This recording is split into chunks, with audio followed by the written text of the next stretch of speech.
My name is Liz Bailey, and I'm the Executive Director of the Cooperative Development Foundation, the 501c3 foundation affiliated with the National Cooperative Business Association. And our mission is to promote broader understanding and awareness of cooperatives both in the U.S. and around the world. Last year, we held our first Issues Forum as part of the kickoff of the International Year of the Cooperative, and our focus then was on domestic cooperative development. So now that we are actually in the International Year, we figured it was timely to be talking about the international presence of cooperatives and U.S. cooperatives around the world. As I just said, the United Nations designated 2012 as the International Year of the Cooperative, and we have been in various activities throughout the year, and we consider it really the beginning of a legacy for I think the International Cooperative Alliance is already talking about it as a decade rather than a year.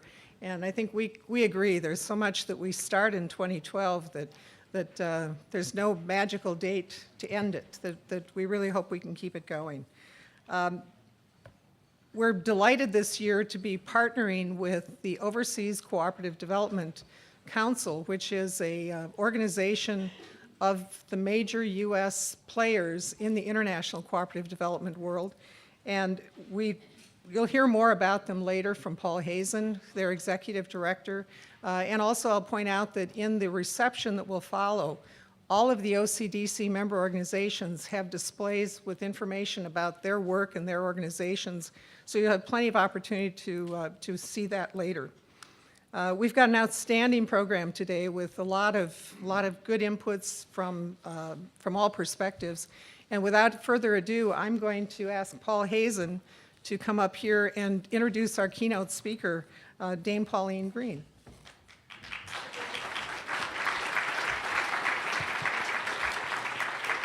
Thanks, Liz. And Liz does a terrific job at CDF, and I just really admire all the wonderful work that she does. I'm very privileged today to be the person who gets to introduce our keynote speaker, Dame Pauline Green, who's the president of the International Cooperative Alliance. And I've also had the privilege of serving for the past 6 years on the board of ICA along with Pauline, and I've seen the tremendous work that she's done in order to reinvigorate that organization and set it on a new course and really take advantage of the International Year of Cooperatives. Pauline was the first woman elected as the president of the ICA. The ICA is 115 years old. It took us too long to get there. I hope that we don't have to wait another 115 years to have another woman as the president. She began her cooperative career early in her life as a local leader of the woodcraft folk. She was assistant parliamentary secretary of the Cooperative Union between 1984 and 1989. She was a cooperative member of the European Parliament from 1989 to 2000, president of the Cooperative Congress of the UK in 1997, and a member of the Cooperative Commission in 2000, and also the chief executive of Cooperatives UK from 2000 to 2009. I've seen Pauline in action. She's an effective advocate on behalf of cooperatives. She's comfortable with challenging presidents and prime ministers around the world about how they can use cooperatives in a more effective fashion in promoting the goals that we all have.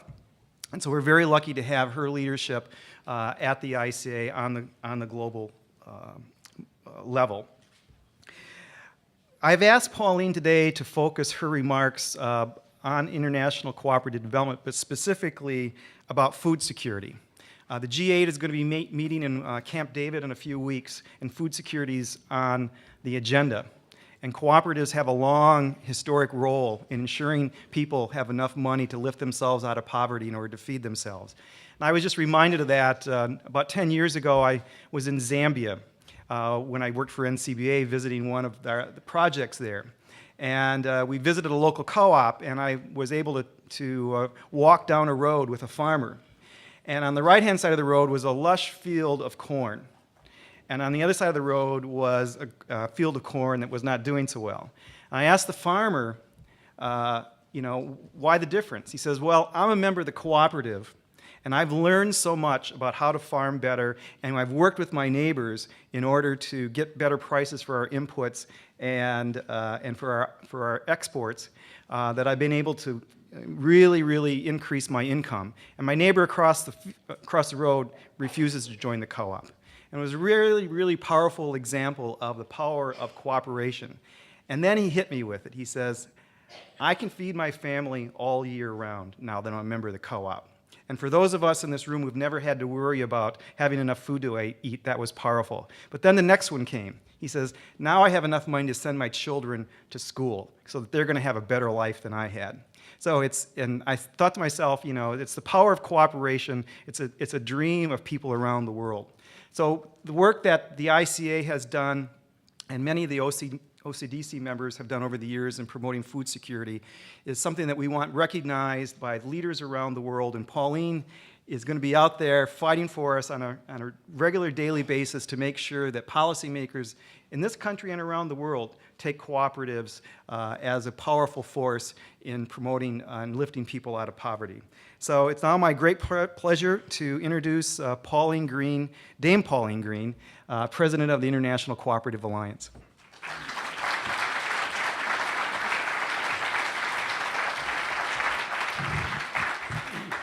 Well, thank you very much indeed, Paul, for that incredible introduction. I really appreciate it. It's a bit odd to think of myself in all those different guises now, but I was there sometimes. So good afternoon, ladies and gentlemen. And I want to begin today by saying that the cooperative model of business is arguably the single most successful initiative ever for taking people out of poverty. And I say that because for nearly 170 years, cooperatives have spread across the world like topsy as knowledge about the different way to do business has grown. A people-centered business that has the objective of meeting human need and not human greed. I have the privilege to be trustee for the National Cooperative Heritage Trust in the United Kingdom. The Trust has an absolute treasure trove of an archive with over 3,000 original letters from the social campaigner of the 18th century, Robert Owen. And it also has the archive of the Rochdale pioneers who codified the principles and values of the cooperative movement, the document that we now refer to as the ICA's Statement of Cooperative Identity. And that remains the inspiration, by the way, 170 years later for co-ops around the world. But we're still finding hidden gems in our archive, in the oldest parts of our archive, as we go around digitalizing them. And one such find recently was a letter from a group of African workers dated just 5 years after the Rochdale shop had been opened in 1844.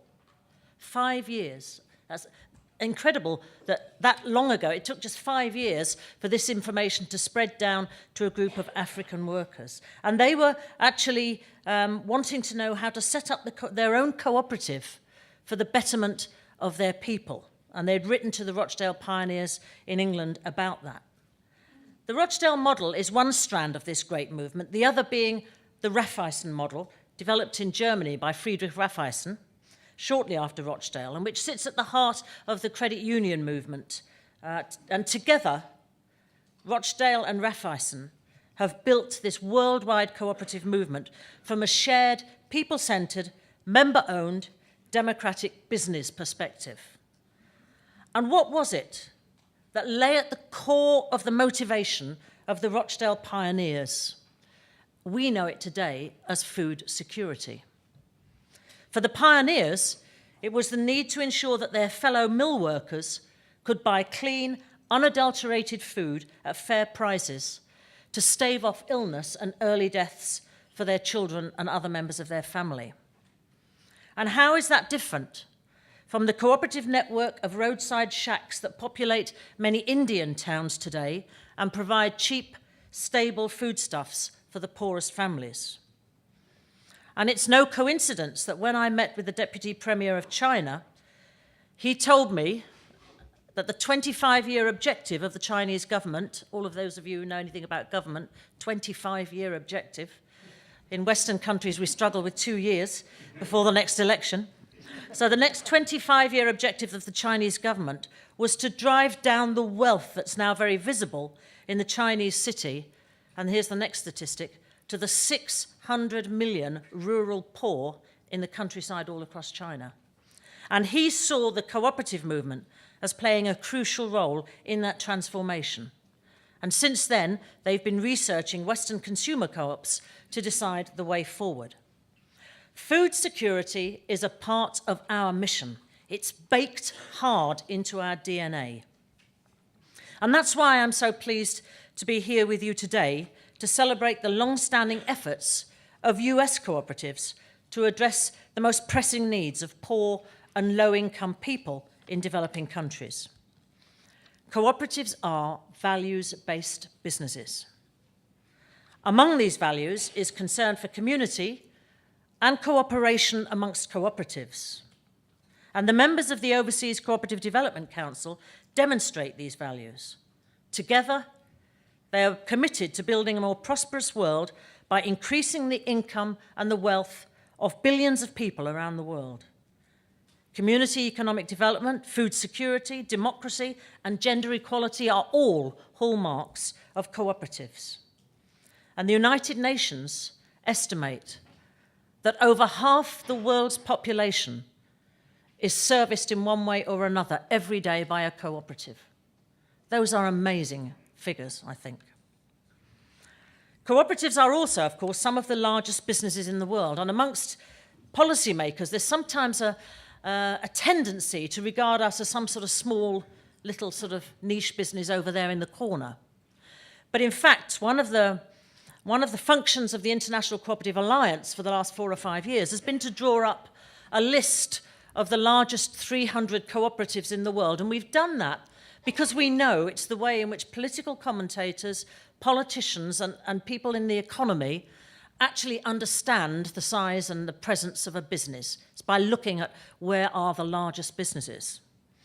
So we've developed the list, and the latest list, which was published in New York at the launch of the International Year, just on the 31st of October last year, demonstrated that the 300 largest businesses across the world are together worth $1.6 trillion US dollars. That's equivalent to the 9th largest economy in the world. That's not a bad set of figures, I don't think. And there are hundreds and hundreds and hundreds of thousands of cooperatives across the world. But we know, those of us in the co-op movement, that cooperatives are not just about what you've got in the bank. Cooperatives are people-centered businesses. And just as important to the International Cooperative Alliance is the fact that though all those hundreds of thousands of co-ops across the world are owned by nearly 1 billion, and in fact the latest figure shows 1.2 billion of the world's citizens own the cooperative movement. And contrast that with 327 million who own shares and companies listed on the stock markets of the world. 1 billion cooperative owners. And together, our cooperatives employ over 100 million of the world's citizens. That's more, I'm told, than all the multinational businesses put together.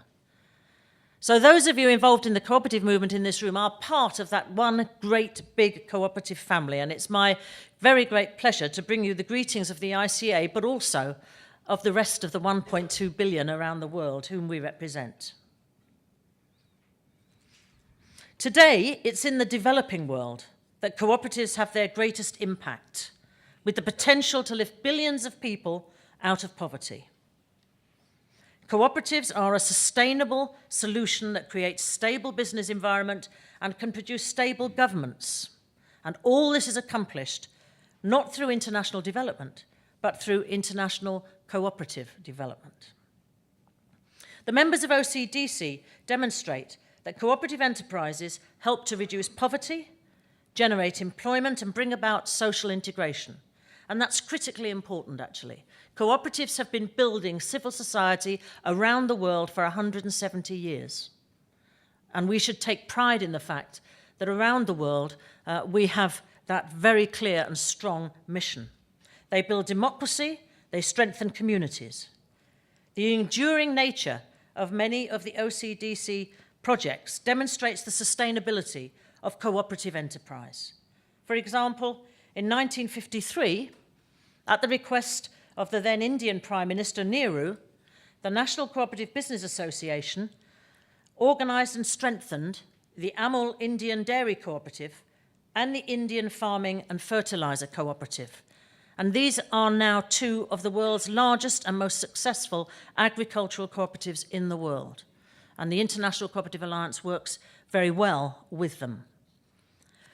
As you know, the United Nations has given us this great gift of the International Year to raise public awareness of the invaluable contributions of cooperative enterprises and to encourage governmental action to create laws favourable to cooperative development around the world. And of course, they awarded us the International Year status in recognition of the impact of cooperatives on the socio-economic development of the world. They didn't do it because we're a business model. It was because of the spin-offs from our business model and the impact we have on civil society across the world that led them to make us, to award us the year. You here in the US have provided increasing leadership in addressing pressing problems such as food security. And I want you to know that your cooperative colleagues in other developed nations share the same concern and passion about using the cooperative model to wipe out poverty in the world and promote democracy as you do. Food security exists when all people at all times have access to sufficient, safe, nutritious food to maintain a healthy and active life. For those of us in the developed world, it's hard to imagine that this isn't the norm for most. Yet sadly, close to 1 billion people in the world cannot rely on adequate availability and access to food. And even worse than that, 6 million children die of hunger every year. Food insecurity is particularly prevalent when food prices rise, as they did during the 2006 to 2008 food crisis, and again in 2010 and 2011. Food prices reached a historic high in 2011 and continue to be volatile, and in fact, even in the past 24 hours, the Financial Times in the UK is reporting a 2% increase in the benchmark FAO Food Price Index from December to February this year, and looks set to rise yet again this month. Other factors that impact on food security include trade policies, energy prices, environmental degradation, natural disasters, political turmoil, and of course, civil wars. In other words, food security is linked to a complex set of social and economic factors that lead to disastrous outcomes for the poorest and most vulnerable people. And what I'd like to do is just give you a real-time example from a book that the ICA is collating, so that we have a book at the end of this year with 100 inspirational stories of co-ops that have come through adversity. And I want to give you just a little précis for a real-time example of just what we mean by that. Many African people have suffered during civil wars. Entire African economies have been decimated by fighting, leaving their people with no means to sustain themselves. In the Congo, 7 years of war until 2003 saw the majority of the Congolese people displaced and without work. The FAO stepped in and funded start-up cooperatives as a grassroots means of re-establishing the economy when the fighting abated. In one small agricultural cooperative, a group of 12 farmers received axes, seed, a bicycle, and machetes. Organising themselves ingeniously, the farmers were able to make money from running a taxi service with the bicycle, using the funds to buy farmland. The growth of cooperatives like these are ensuring security of food supply for Congolese people. And that story is told in much greater detail in the book, which I hope some of you will see when it's published later this year. Consequently, many governments have prioritised food security as a top development issue to address the fact that by 2050, we will need 70% more food to feed the projected 9 billion people on the planet. USDA Secretary of Agriculture, Tom Vilsack, has called for a comprehensive approach to food security focused on sustainability. He said we must address not only increasing availability of food by helping people and countries produce what they need, we must make food accessible to those who need it and teach people to utilize it properly so that they can make the most of it. Another real-time example. In Armenia, Oxfam is helping small agricultural co-ops to ensure a more secure food supply. Armenia has its borders closed to its two largest neighbours, Turkey and Azerbaijan, for political reasons, which has seen disastrous results for its economy. Assisting a rural cooperative sector to thrive is one way in which Oxfam has been helping to ensure security of food supply for the people of Armenia. Mr. Vizlak rightly notes that the food security efforts must be country-driven and focused at the local and community level. Farmers in small villages are responsible for much of the food produced globally and must be fully engaged at the earliest stages of the process for planning agricultural development. My last example. In Fiji, the FAO has helped to turn a small papaya-growing cooperative into a major quarantine business and ensured Fiji has a growing export market for its fruit. These sort of examples, I think, are the things we need to demonstrate to people the wider effects of the cooperative approach to international development. 80% of the food consumed in the developing world is produced by smallholder farms. There is broad consensus among key actors that achieving food security hinges on creating effective support structures for those farmers. One of the initiatives of the International Cooperative Alliance for this year, the International Year, is to have something coming out of the end of it, a legacy coming out of the end of the International Year. And what we have tried to do what we are seeking to do is to build a $50 million fund called the Global Development Cooperative.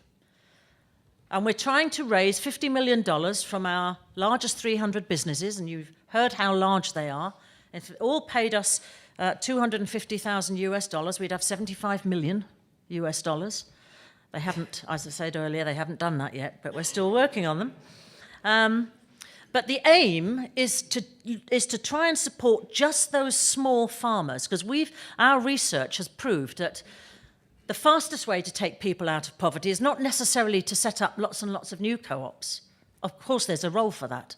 But it's actually to target the co-ops that are small and successful, who want to diversify, who want to grow, who want to perhaps, if it's a farm and producing enough produce for their own village, want a truck to get to the next village. But to get investment for that group of cooperatives is very, very difficult unless they pay extortionate rates of interest. So what we're trying to do is create an asset class for investment in that sort of cooperative.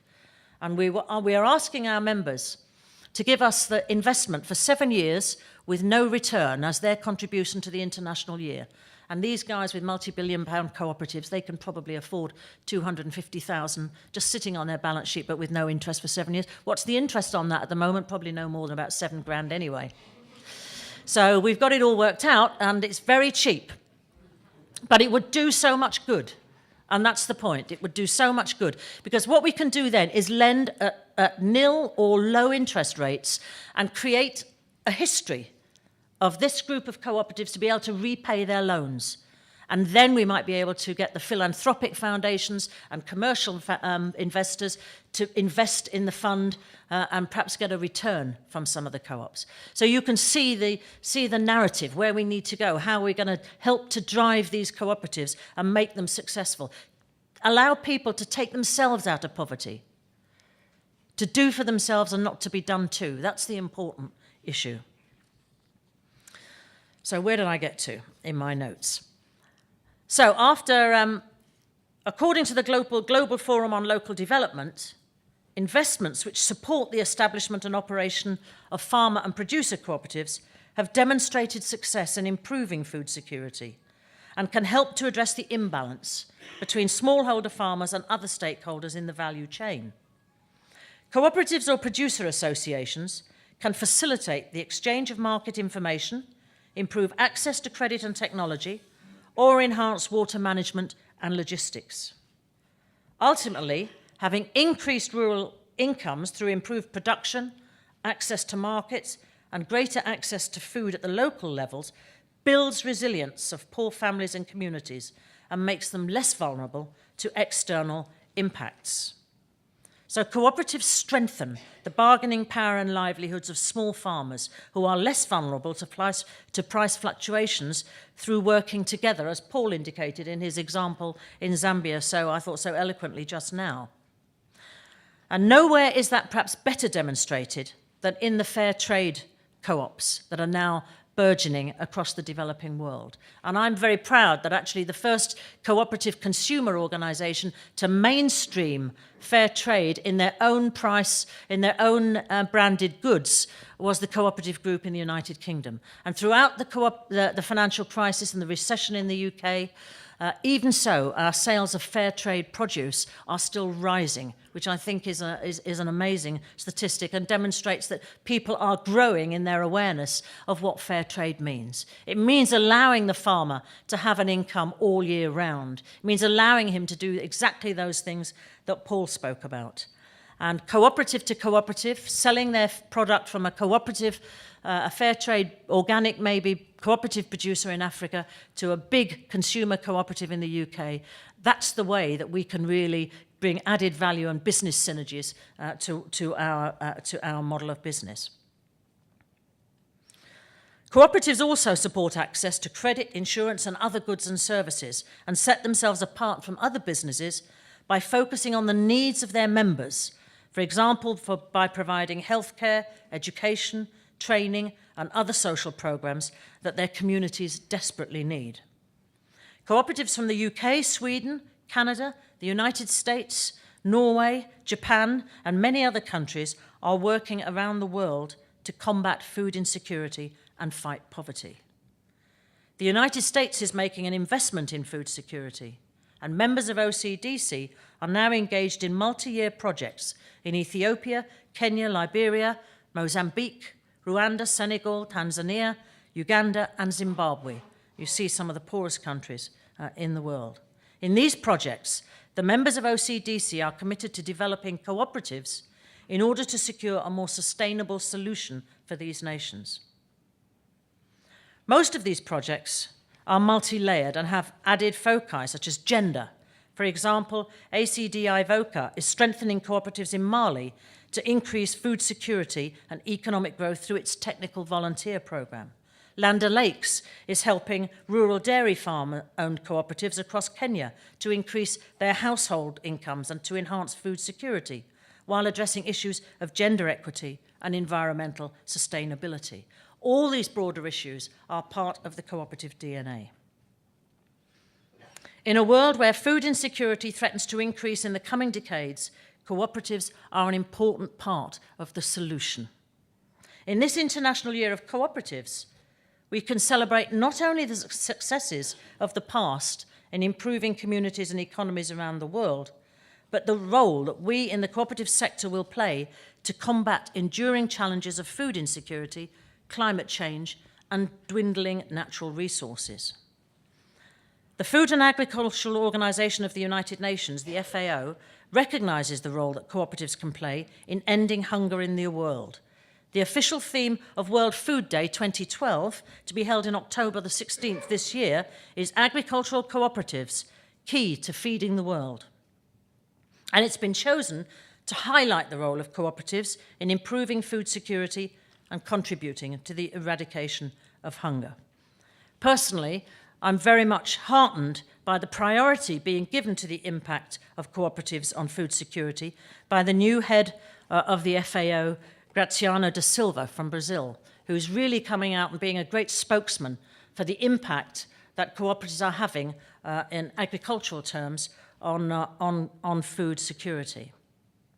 And it's in fact estimated that the survival of one of every 2 people around the world depends on activities of an agri-food cooperative, another great statistic. Colleagues, in just 2 weeks, the G8 will meet at Camp David here in the United States, and among the issues they are sure to discuss is global food security. because food security is an aspect of sustainable development that leads to greater national security. President Obama once said the true sign of success is not whether we are a source of perpetual aid that helps people to scrape by. It's whether we are partners in building the capacity for transformational change.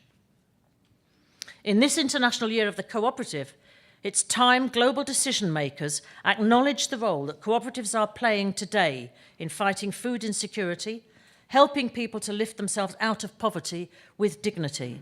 And I think we should be saying to the people at G8, it's time you made some recognition of that when you're in those discussions in the coming weeks. I think it's 2 weeks' time they meet. And I would urge all of you that can to try and put pressure on to make sure that cooperatives and our model of business, which has done so much over 200 years, is actually recognised for what we're doing now, but the capacity we have to do so much more in the future.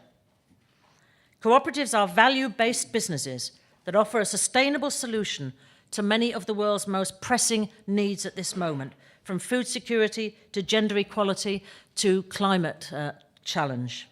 The United Nations designated 2012 as the International Year of Cooperatives, demonstrating its recognition of the power of this business model to do good in the world. I would urge them to consider cooperatives that engage in cooperative development, to consider us their partners in finding sustainable solutions to food security and other social and economic issues. And I think that's a great moment and a great point at which to stop. Thank you very much.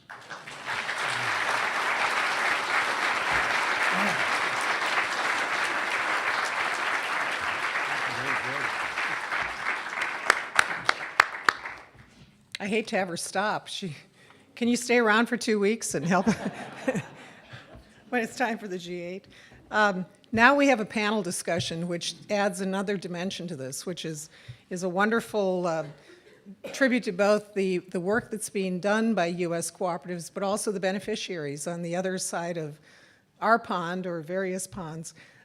We will first hear from 2 members of the U.S. cooperative community who are working through OCDC organizations and through U.S. programs. And then we'll have the additional perspective of representatives from 2 countries who are beneficiaries of that work that's being done around the world by U.S. cooperatives.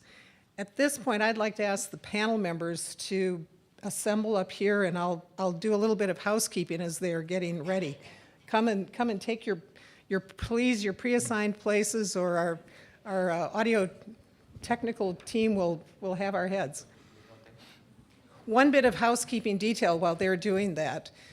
We need to adjourn promptly at 4:30 this afternoon because this room is turning into tonight's Cooperative Hall of Fame dinner.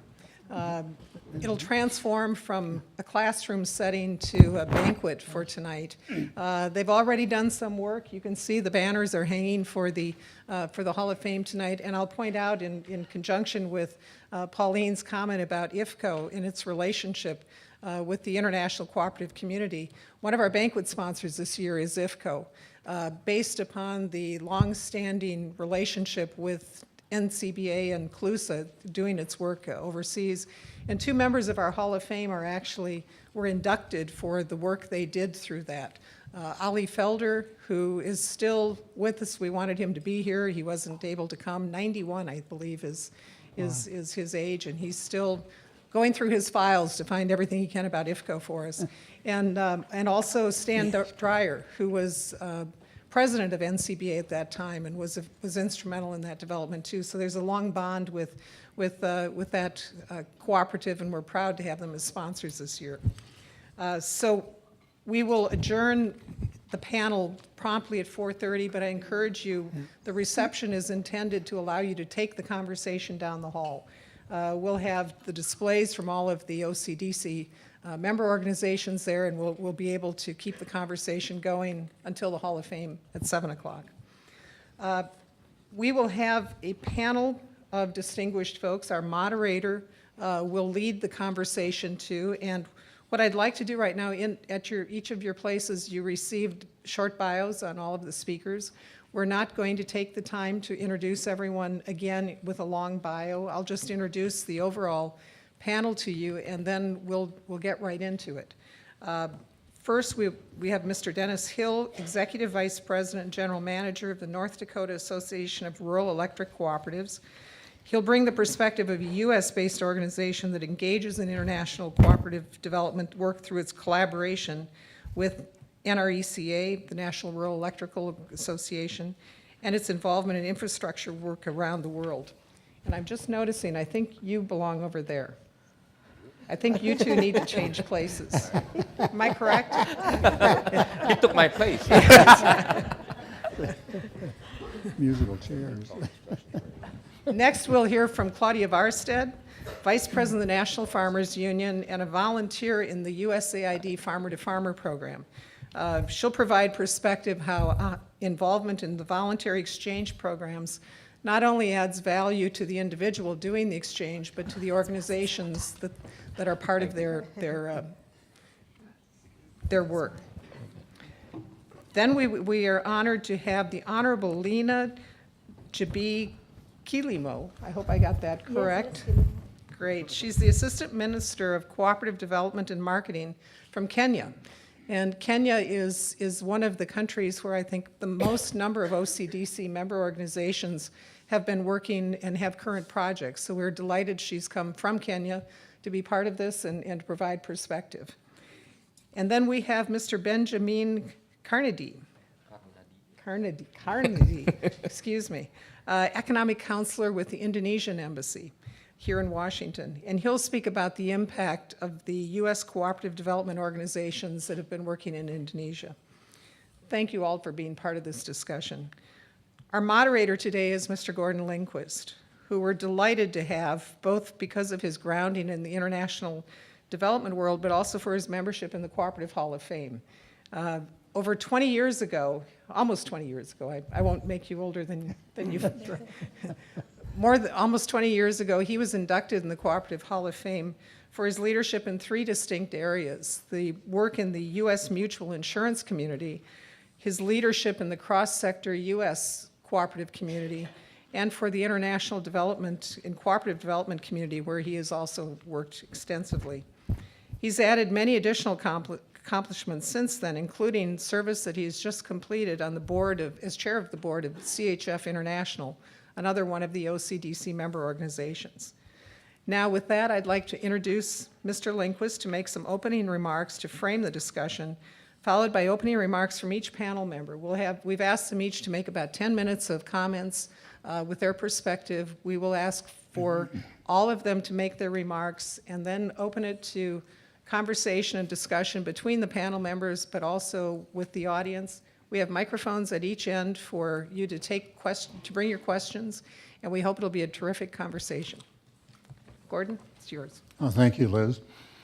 You know, it's really appropriate that this forum is celebrating the work of U.S. cooperatives in development around the world, and having the UN declare this year, 2012, as the year for cooperatives, I think is very, very significant. And it's interesting hearing Pauline Green telling about the size of cooperatives around the world and the amount of number of cooperatives and how many members they are. It's a very significant part of our world society. And but I think one of the most profound things that you said was that, you know, cooperatives are an institution that represent the avenue out of poverty for most people. And I've witnessed that in my experience around the world. I've had, you know, since I got out of the corporate world, I've got involved in cooperative development. I've served on the board of CHF International for 16 years and had a chance to witness a number of cooperative events or cooperative enterprises around the world. But I've also served as a volunteer consultant, which has led me to more than 30 countries, not as a vacationer, but as working with the people. And I've had a chance to see firsthand, you know, some of the successes. I just have to share this quick one with you. When it was spurred on by Pauline's comments, but I was sent by ACDI to go to the Republic of Czechoslovakia at the time. That was before they divided. And it was 1 year after the revolution, or the Velvet Revolution. And there was a group of cooperatives that wanted to put together an insurance company. So I had a chance to work with them. I worked with them for about 3-4 weeks. We structured the company. I was there their very first day of operation. And there were a number of questions that were posed of me. What do you do in these instances and so on? I left there and I really didn't have too much hope for the success of that organization, but they were really well-meaning people and they really wanted to make it go.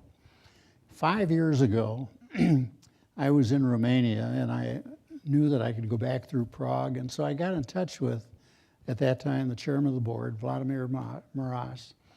And he said, I'd be delighted to see you. He said, you tell me when I arrive, when you arrive, I'll pick you up at the airport. And so he arranged for a driver to pick me up at the airport. He'll take you right to my office.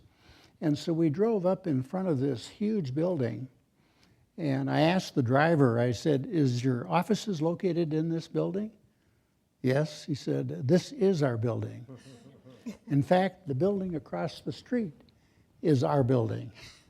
He said, we have 36,000 employees. When I visited with the chairman, and it was like Hold Home Week because he brought in the people that I had worked with, and he told me also 3,600 employees. He said, we're the largest domestic insurance company in the Republic of Czech and now the Republic of Slovakia. When I say domestic, that's a company that's within the confines of the Republic. It's not multinationals. He says we have 25% of the insurance market and we're profitable. And when I met with them, they had 30 employees to begin with. And the name of the company is Cooperative, and it's a prominent company in the Republic of Czech now. An example of what cooperatives can do working together. Well, it's not my role to talk about these things, but I'm honored really to be serving as the moderator today and to try to keep things moving. And I think most important, I want to elicit, questions from you as the audience to questions of the panel members, because we have a very distinguished panel and they're the source of a lot of valuable information. So with that, I'll call on Dennis to give us your scenario. Thank you. Well, thank you, Gordon. It's a pleasure to be here today and represent the work of our National Association in electrifying the world. It's a very important work, I think, and you probably wonder if I was invited here because I come from a third world state or something like that. But North Dakota has made great strides, so I hope you don't look at it that way. We have a lot going on in our little confine there with some oil development and a lot of things happening, and 3% unemployment, so we've kind of dodged the national trend, but it comes with some other expense as well. But I'm actually here to help represent the work of NRECA because I had an opportunity to volunteer for their international program last year on a training mission to Uganda, which I can say a little bit about a little bit later in the program. But the main purpose of this is to talk about why the co-ops of America in the electric business are interested in overseas development. And I think it maybe goes back to our understanding of what electricity means in a person's life. Our program started in the 30s in America. We're not that old, less than a century old, really, when you think about it. And we have raised the standard of living of so many millions of people across this great country of ours. And we just kind of feel like, let's replicate that. Let's take that other places and see if we can make that work overseas as well. And it is working overseas as well. The co-ops that operate in America today are nearly 900 strong, and they serve about 42 million people as we've grown. In our state, the electric cooperatives have made about a $6 billion investment in generation resources and distribution resources, and we serve about 150,000 meters in the state. And we, the co-ops in North Dakota, provide about 51% of all the electricity sold in North Dakota comes from an electric cooperative. So again, a fairly big impact, and we too think we've made a great contribution to raising the standard of living for the people of North Dakota. NRECA got into the business of helping develop cooperatives overseas in 1962, in the Oval Office with President John Kennedy looking on. They signed an agreement to do some international work and do it on a nonprofit basis, and working with the USAID office, and it got the ball rolling, and they have been involved in electrification across the planet ever since that time. In that time, we have worked in 50 different countries, and we have been successful in providing electricity to about 120 million people in the countries that we've worked in. Yet there still are about 1.5 billion people around the globe that don't have the everyday luxury of electric power. So there's much more work to do, and we certainly want to keep at that. We have some notable success stories to tell in the electrification effort provided by NRECA. In Bolivia, the largest electric co-op in the world with nearly 500,000 members, and it's today rated as one of Latin America's best electric utilities. And that work there started in 1962. In the Philippines, there are 119 electric cooperatives today serving electricity to more than 9 million rural households.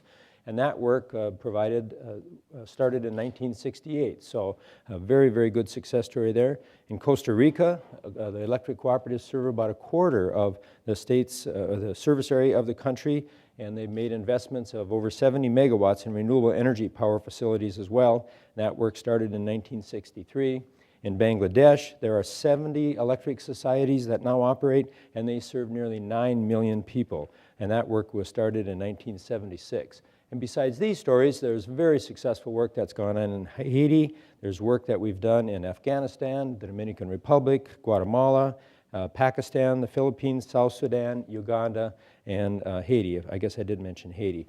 Haiti was really an important effort after the earthquake. Our volunteers were over there immediately after the earthquake, and they had power restored within about 2 weeks to very critical facilities in that country, and it really, really made a big difference in that regard.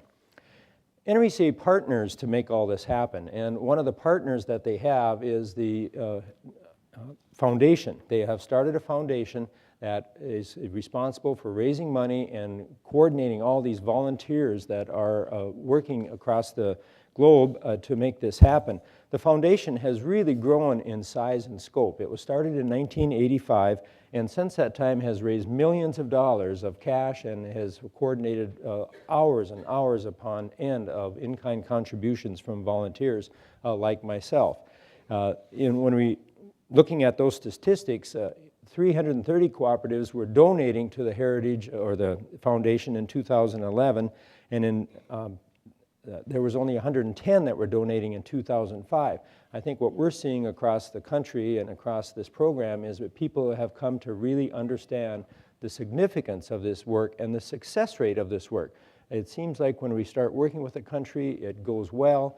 The people are so happy to have electricity brought into their lives, and they're willing to make whatever they can to make it happen. So our family of cooperatives in America feels like this is just the right thing to do. So we see this aid growing, and it's growing more and more. NRECA also treats the Cooperative Development Council as one of its partners. We rely on the funding that the Overseas Cooperative Development Council is able to achieve, and NRECA is very happy to work with the other partners in that effort, which I know you hear more about as we go on today. The mission of the foundation that NRECA has started is to electrify the world one village at a time. And that really sells well with the co-ops here in America. We like the feel of that. We like the understanding of what that means to people across the globe. I'm a rural kid myself, and I grew up in that era where we had these debates in college about, you know, what's better to bring world peace? Do we bring weapons or do we bring food? And boy, I'm for one, having been overseas and seen this work, think that butter and bread is a lot better than the weapons, and energy is right along with it. So the experience I was able to have in Uganda was to do some training for 2 boards of directors for the 2 co-ops that had been started there. One is in the western part of Uganda, the other in the northern part of Uganda. They only serve about 1,100 members each at this point, but they hope to grow. They have challenges galore, but their spirit is just really confident, and it's just so fun to see that same kind of spirit that really our ancestors had in America in 1935. My grandfather happened to be a founding member of an electric cooperative in the middle of North Dakota, and when they started, I mean, there was not a prayer that this could ever be done, and I think the same attitude exists with the people of Uganda. There may not be a prayer, but by golly, they're going to try. And we can learn from them as well. And interestingly, one of the things I told our folks when I came back from my trip to Uganda is the board governance that they've put together is really, really well done. I mean, they have a lot to work on and things that they still want to do. But one interesting thing I found is that they guarantee women seats on the board. I thought that was just wonderful. We have never thought of such a thing in North Dakota, and we need to get our act together and get that taken care of. So, but and what's also interesting you learn is that, you know, the world's problems are the world's problems. And one of the most interesting questions that I had on my training mission to Uganda was from a board member who asked, you know, Mr. Hill, gosh, we have a board member who doesn't represent the views of the board out into the community. You know, what are we supposed to do about that? And, well, you replace that member of the board at some point. You know, it's kind of the only advice you can give. But curiously, there were 18 members of the two boards that were at the training eligible to come to the training, and only 17 showed up. So you can about imagine who the person was that wasn't able to come to the training. So, but it makes a difference in the lives of so many millions to have that electricity. The co-op there has done a project where they have these ready boards, they call them. They put a small board on the side of each house. The board has a meter, it has a socket, it has a light bulb, and that really is their infrastructure for electricity in many of the homes. But boy, compared to what they had, it's a lifesaver, and they really, really like it. And so you can see why that work is so important. So again, the NRECA story is one of replicating this model that we think has worked so well here in America, trying to move it into the lives of people across the world for the same reason that we did it here. You know, nothing improves the standard of living for people than having electricity in their lives. Thank you.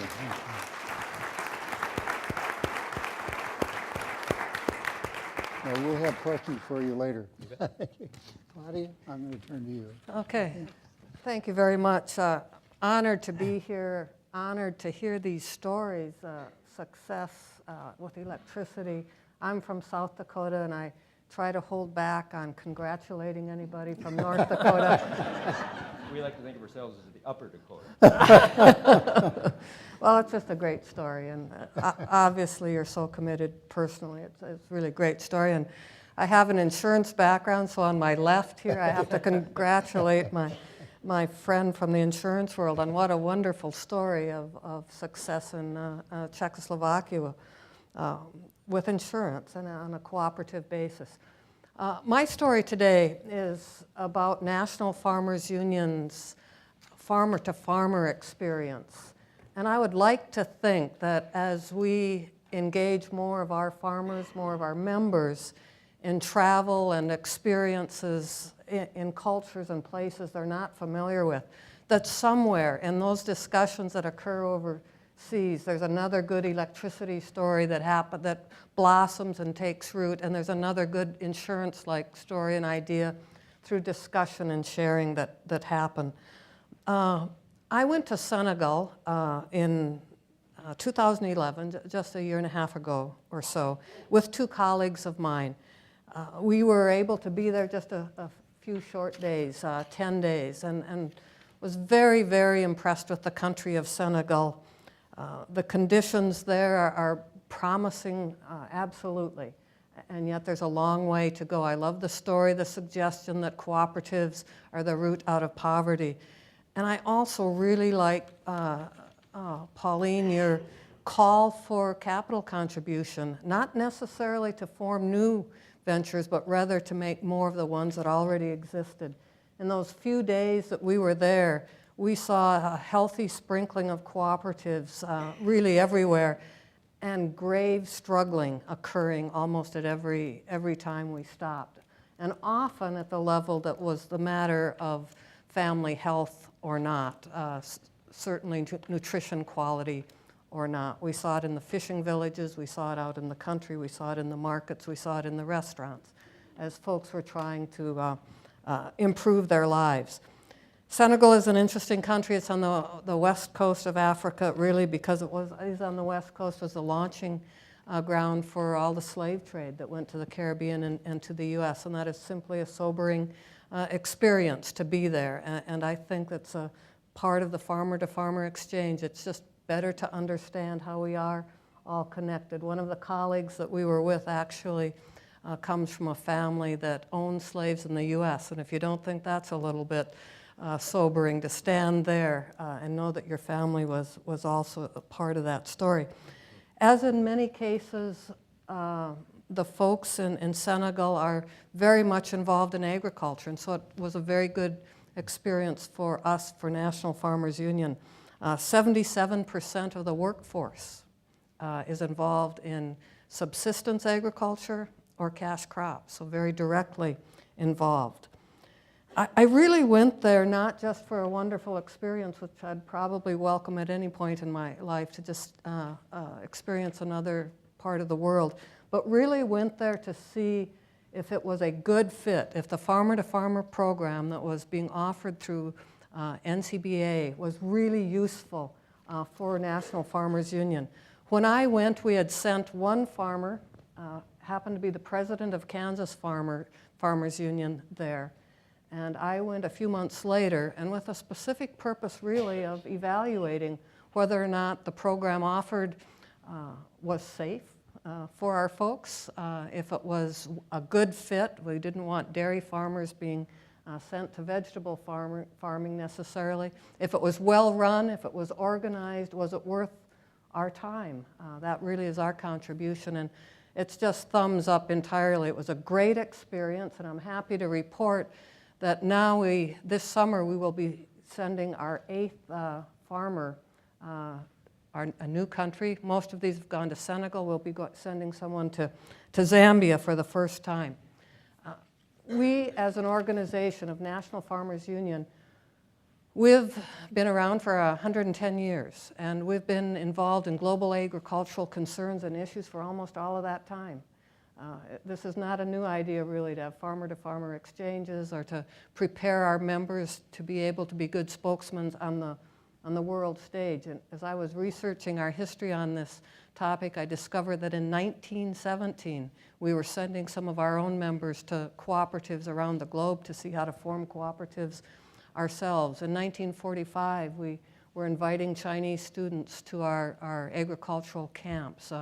Today, we're really proud that one of our former members from North Dakota, a leader of North Dakota Farmers Union, is now president of the World Farm Organization, which we're trying to shepherd and trying to be very helpful with. So it comes rather naturally that we want to be engaged globally. We want to participate globally, both for our interest farmers, because agricultural is global, but and also to be prepared as global citizens. One thing that I think the farmer-to-farmer program does very, very well, and I would encourage all of you to consider it in your organizations, is they really do a great job of fitting whatever your background is, be it in co-op development or training board members in co-ops or farming itself. I think they've done a great fit with our farmers that now are coming from Alaska, from New England, from Kansas, from Colorado. We're really diverse, of course, in our background, and yet they've just done an excellent job in putting us in positions where we can hopefully be helpful and also somewhat backgrounded in the challenges that those farmers themselves are going through. We had a special assignment because I'm part of National Farmers Union. We were hooked up with the organization that represents the farmers in Senegal. Senegal has about 12 million folks. Population size is 12 million, and nearly 7 million or so are somehow connected with farming. This organization had 3 million members. Bigger than all the farmers in the U.S. Were involved in this organization. And yet we found almost the same common themes and challenges that we as a farm organization have of trying to grow, protect, preserve family-scale agriculture is exactly what that organization was all about. They are under huge threats for their existence as family farmers. A lot of land grabs are occurring from other countries. The government itself is challenged to find ways to feed its people. And in doing so, it's hard for the government to stand by and watch land that is not productive. They need to help find ways, if the people are going to be able to stay on the land, that they can turn it into increased yields. Certainly, when you go there as a farmer-to-farmer or whatever program, and I'm sure you folks have learned it too, you spend a lot of time of listening and you really try to resist solving all of their problems with American thinking. By the first day, I was certain I had all kinds of answers, and each day thereafter, I kept collecting all of these answers that I thought would just certainly fix these problems. And you know better, but it's hard. It's really hard to hold back on many of them. If you ask the people, the farmers themselves, what do they need? Well, it's not much of a surprise, but it's so basic, and therefore the discussion across our different interests really is so critical to happen on their ground. But they need water, they need quality seeds, and by the way, that's how they describe their seed. It's not any particular classification, it's just they need quality seeds. It's not GMO or it's not hybrid or anything else. They need quality seeds is how they talk. They need fertilizer, they need education, they need value-added opportunities, just